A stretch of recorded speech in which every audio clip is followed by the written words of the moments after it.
보이지 않는 조선의 마음. 주여, 지금은 아무것도 보이지 않습니다. 주님, 메마르고 가난한 이곳 조선 땅, 나무 한 그루 시원하게 자라 오르지 못하고 있는 이 땅에 저희들을 옮겨와 심으셨습니다. 그 넓고 넓은 태평양을 어떻게 건너왔는지 그 사실 자체가 기적입니다. 주께서 붙잡아 뚝 떨어뜨려 놓으신 듯한 이곳, 지금은 아무것도 보이지 않습니다. 보이는 것은 그저 고집스럽게 얼룩진 어둠뿐입니다. 어둠과 가난과 인습에 묶여있는 조선 사람뿐입니다.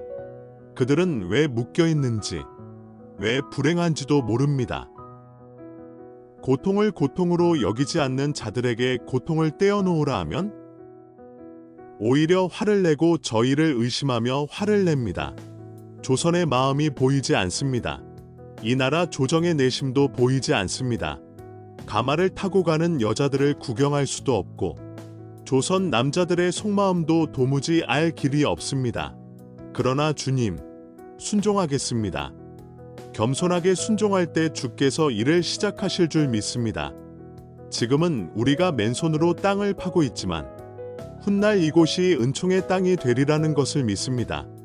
지금은 예배드릴 예배당도 없고 학교도 없지만 머지않아 이곳이 찬송 소리가 넘쳐나고 지식과 복음의 빛이 가득한 곳이 될 것을 믿음의 눈으로 봅니다. 지금은 비록 어둠 속에서 고통받고 있는 이 땅이지만 주님, 이들이 주님의 자녀임을 선포하는 그날이 올 것입니다. 주여, 오직 주님만이 하실 수 있습니다. 호러스 그랜트 언더우드 선교사의 삶은 1859년 영국 런던 태생으로 13세에 미국으로 이주했습니다. 어린 시절 인도 선교사의 설교에 감명받아 선교사를 꿈꿨고 이를 위해 뉴욕 대학교와 뉴브런즈윅 신학교에서 공부하며 의학 지식까지 쌓았습니다. 본래 인도를 희망했으나 아무도 가려하지 않는 근둔의 나라 조선에 대한 소식을 듣고 왜 조선에는 아무도 가지 않는가?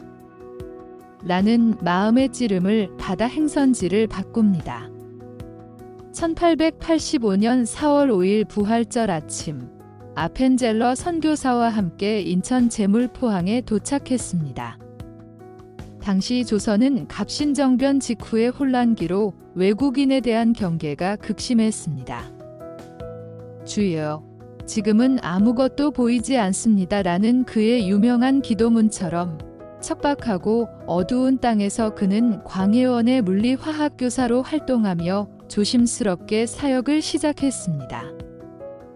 1887년 한국 최초의 조직교회인 세문안교회, 당시 정동교회를 설립했습니다. 고아들을 모아 던더우드 학당, 경신학교를 세웠으며 이곳에서 독립운동가 김규식 선생 같은 인재들을 길러냈습니다. 한국어 사전을 편찬하고 성경을 한글로 번역하며 한국 문화를 체계화하는 데 앞장섰습니다. 명성황후 시해 사건 이후 불안에 떨던 고종 황제의 곁에서 불침번을 서며 그를 지켰고 고종으로부터 깊은 신뢰를 얻어 정동을 중심으로 활동했습니다.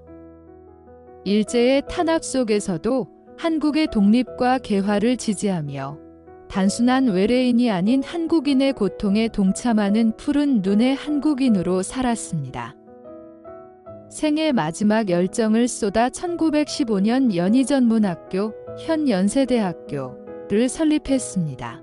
1916년 과로와 질병으로 별세했으나 그의 유해는 본인의 뜻에 따라 양화진 외국인 선교사 묘원에 안장되었습니다. 이후 그의 아들, 손자, 증손자까지 4대에 걸쳐 한국을 위해 봉사하는 놀라운 가문의 역사를 남겼습니다. 언더우드 선교사의 삶을 더욱 생동감 있게 들려드릴 수 있는 결정적인 에피소드 3가지를 소개합니다. 첫 번째, 언더우드는 1889년 8살 연상의 의사였던 릴리어스 호튼과 결혼했습니다.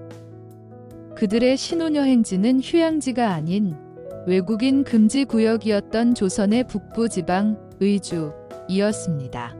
당시 고종 황제가 하사한 호위병들과 함께 떠난 이 여행에서 그들은 압록강 유역의 주민들에게 복음을 전하고 병자를 돌봤습니다.